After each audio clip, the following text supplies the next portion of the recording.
जैसा कि दोस्तों मैं आप सभी को क्लास 12th केमिस्ट्री के अंतर्गत यूनिट 7 पी ब्लॉक के तत्व पढ़ा रहा हूं और इसमें हमारा जो टॉपिक चल रहा है वो है नाइट्रोजन परिवार के तत्व यानी वर्ग 15 के तत्व, जिसमें हम आज के टॉपिक की बात करें तो आज का हमारा टॉपिक है अमोनिया।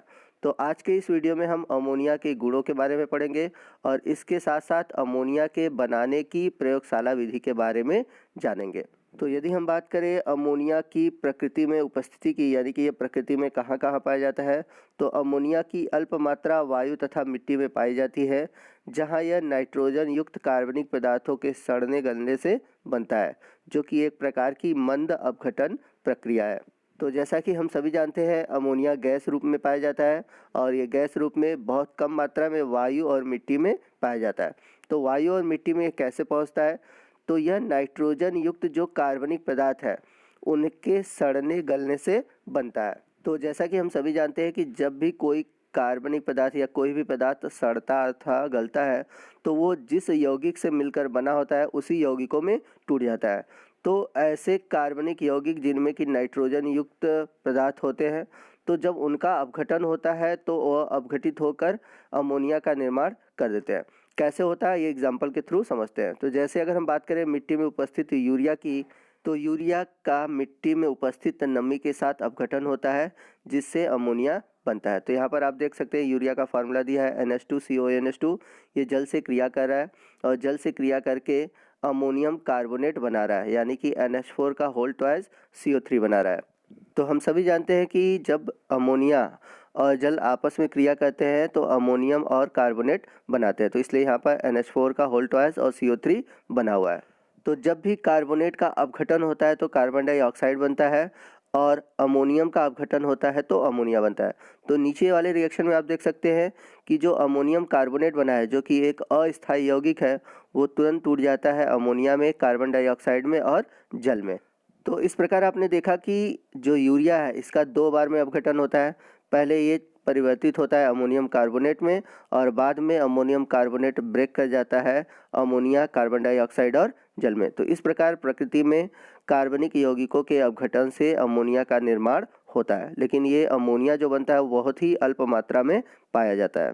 आइए चलते हैं हम अगले टॉपिक की ओर और हमारा अगला टॉपिक है अमोनिया के निर्माण की प्रयोगशाला विधि, यानी कि हम प्रयोगशाला में किस प्रकार अमोनिया का निर्माण कर सकते हैं। तो मोस्ट इम्पॉर्टेंट टॉपिक है, इसे आप ध्यान से समझिएगा और आगे मैं आपको एनिमेशन के थ्रू अमोनिया निर्माण की प्रयोगशाला विधि को दिखाऊंगा, जिससे आप आसानी से अमोनिया के निर्माण की प्रयोगशाला विधि को समझ सकते हैं। छोटे स्तर पर अमोनिया के निर्माण की विधि की, तो छोटे स्तर पर अमोनिया अमोनियम लवण की क्षारों जैसे NaOH या फिर CaOH के होल ट्वाइस से अभिक्रिया द्वारा प्राप्त किया जाता है। तो आइए इसे हम अभिक्रिया के माध्यम से समझते हैं। तो यहाँ पर हमने अमोनियम लवण की जगह ले लिया अमोनियम क्लोराइड और यहाँ पर CaOH का होल ट्वाइस यानी कि बुझा हुआ चूना हमने लिया। अब जब हम इसकी अभिक्रिया करेंगे तो अभिक्रिया के दौरान हमारा बनेगा अमोनियम हाइड्रोक्साइड और कैल्शियम क्लोराइड। तो इस अभिक्रिया में हम देखेंगे तो अमोनिया हमारा धन आयन है और कैल्शियम धन आयन है और यहाँ पे क्लोरीन जो है वो ऋण आयन है और OH माइनस आयन है। तो अमोनिया का जो धन आयन होगा वो OH के माइनस आयन से जुड़ेगा और बनाएगा अमोनियम हाइड्रोक्साइड और Ca जो धन आयन है वो क्लोरीन ऋण आयन के साथ जुड़कर बनाएगा CaCl2। और जैसा कि आप सभी जानते हैं कि जो अमोनियम हाइड्रोक्साइड है ये एक अस्थायी यौगिक है और ये तुरंत अमोनिया और जल में टूट जाता है। जैसा कि मैंने आपको बता रखा है कि अमोनियम के अपघटन से अमोनिया बनता है और इसका जो बचा हुआ ऑक्सीजन और हाइड्रोजन है वो बनाते हैं जल। तो यहाँ पर अमोनियम हाइड्रोक्साइड के अपघटन से अमोनिया और जल का निर्माण होता है। आप क्लास 11th में भी पढ़े हुए हैं कि जब अमोनिया और जल आपस में अभिक्रिया करते हैं तो अमोनियम हाइड्रोक्साइड बनाते हैं। तो उसी अभिक्रिया का जस्ट ये उल्टा है। तो आइए इन दोनों अभिक्रियाओं को जोड़कर मैं इन्हें सरल रूप में लिख देता हूँ ताकि आप इसे आसानी से याद कर सकें। तो यहाँ पर आप देख सकते हैं अमोनियम हाइड्रोक्साइड उत्पाद की तरफ भी है और अभिकारक की तरफ भी है, तो इसे हम कट कर देंगे। तो याद रखिएगा जब भी अभिक्रियाओं को हम जोड़ते हैं तो अगर अभिकारक और उत्पाद की तरफ समान यौगिक होते हैं तो उसे हम कैंसिल कर देते हैं। तो यहाँ पर हमने अमोनियम हाइड्रोक्साइड को कैंसिल कर दिया।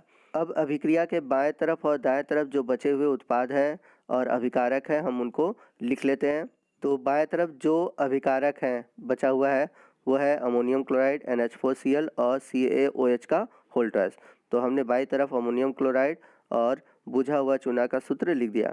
अब बात करें दाईं तरफ, तो दाईं तरफ हमने देखा है कि अमोनिया बचा हुआ है, जल बचा हुआ है और CaCl2 बचा हुआ है।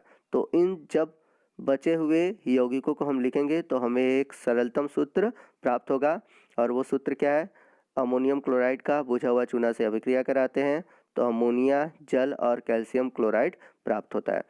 तो यही सूत्र है जिसका हम यूज कर सकते हैं। तो आप चाहे तो ऊपर के दोनों अभिक्रियाओं को यूज़ कर सकते हैं या फिर नीचे जो सरलतम सूत्र मैंने लिखा हुआ है उसका यूज कर सकते हैं। और इस सूत्र का उपयोग हम अमोनिया बनाने की प्रयोगशाला विधि के रूप में कर सकते हैं। तो अभी तो मैंने आपको फार्मूला बताया है कि कैसे हम इसको बनाते हैं।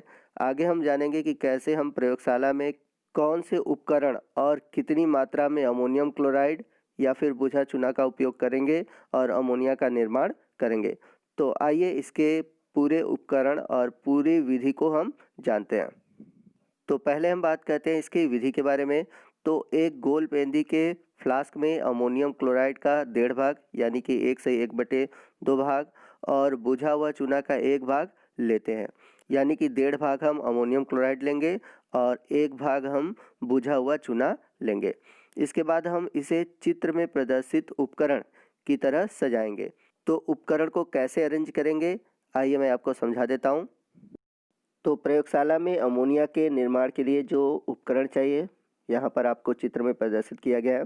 यहाँ पर आपको एक फ्लास्क दिख रहा होगा जिसमें कि हम अमोनियम क्लोराइड और बुझा हुआ चूना लेंगे। अब यह फ्लास्क 2 बार समकोण पर मुड़ी हुई निकास नली से जुड़ा हुआ है, जो कि आगे एक और जार से जुड़ा हुआ है जिस जार में कैल्शियम ऑक्साइड यानी कि बिना बुझा हुआ चूना रखा हुआ है। तो आप देख सकते हैं यहाँ पे लिखा हुआ है CaO। अब इस जार से एक और मुड़ी हुई निकास नली निकली हुई है जो कि ऊपर की ओर एक गैस जार में जाकर मिलती है। तो आइए देखते हैं कि इस उपकरण में कैसे अमोनिया का निर्माण होता है।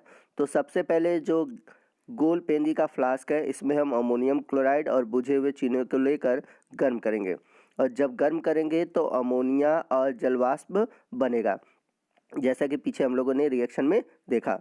तो जब अमोनिया और जलवाष्प बनेंगे तो ये दोनों 2 बार समकोण पर मुड़ी हुई निकास नलिका से होते हुए कहाँ जाएंगे? बिना बुझा चूना यानी कि CaO में जाएंगे। अब यहाँ पर CaO क्यों रखा गया मैं आपको बता दूं, क्योंकि हमें तो प्राप्त करना है अमोनिया, लेकिन उस अमोनिया के साथ साथ जलवाष्प भी है।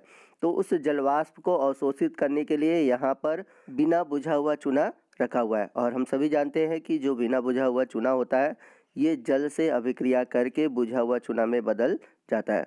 तो यहाँ पर सेम वही होगा, जब यहाँ पर मुड़ी हुई निकास नलिका से जलवाष्प और अमोनिया निकलेंगे तो जो जलवाष्प होगा वो बिना बुझा हुआ चूना से अभिक्रिया करके यहीं पर रुक जाएगा।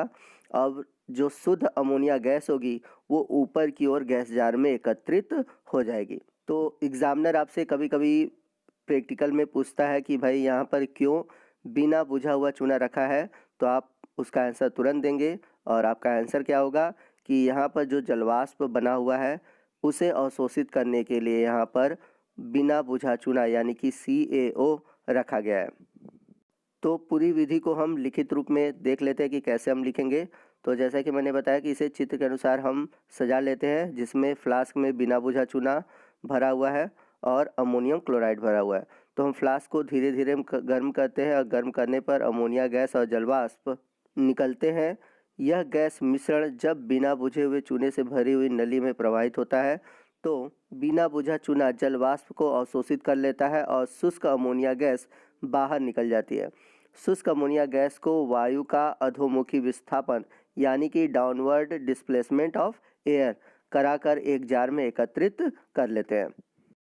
तो आइए मैं आपको एनिमेशन के थ्रू दिखाता हूँ कि कैसे हम अमोनिया का निर्माण करेंगे। तो यहाँ पर आप देख सकते हैं अमोनियम क्लोराइड और कैल्शियम हाइड्रोक्साइड को आपस में गर्म करते हैं। गर्म करने पर अमोनिया गैस और जो मॉइस्चर है यानी कि जो जलवाष्प है वो निकलता है।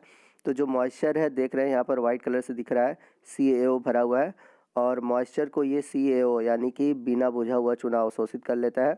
और ऊपर की ओर आप देख रहे हैं कि गैस जार है जिसमें कि अमोनिया गैस एकत्रित हो रही है। तो अमोनिया के साथ आए हुए जलवाष्प की जो अशुद्धि है उस अशुद्धि को दूर करने के लिए हम कैल्शियम ऑक्साइड यानी कि बिना बुझा का प्रयोग करते हैं। अमोनिया की उपस्थिति को पता लगाने के लिए हम इस गैस जार में लाल लिटमस पेपर को ले जाते हैं और हम सभी जानते हैं कि जब लाल लिटमस पेपर किसी क्षार में जाता है तो वो नीले रंग में बदल जाता है। तो अमोनिया के क्षारीय प्रकृति के कारण लाल लिटमस पेपर नीले लिटमस पेपर में बदल जाता है। दोस्तों, उम्मीद करता हूँ कि आपको ये वीडियो ज़रूर पसंद आई होगी। अगर वीडियो अच्छा लगा हो तो वीडियो को ज़रूर लाइक कीजिएगा और अपने दोस्तों में इसे शेयर करना मत भूलिएगा। तो आपके शेयर करने से वो भी इस वीडियो का बेनिफिट पा सकते हैं। और यदि आप हमारे चैनल पर अभी नए हैं और अभी तक आपने हमारे यूट्यूब चैनल SM क्लासेस को सब्सक्राइब नहीं किया है तो प्लीज़ हमारे चैनल को सब्सक्राइब कर लें और साथ ही साथ नोटिफिकेशन बेल को ऑन करके ऑल वाले ऑप्शन पर क्लिक करें ताकि जब भी हमारे चैनल द्वारा इस तरह की वीडियो अपलोड हो उसका नोटिफिकेशन आपको मिलता रहे। तो दोस्तों, मिलते हैं अगले वीडियो में अगले टॉपिक के साथ। तब तक के लिए जय हिंद, जय भारत।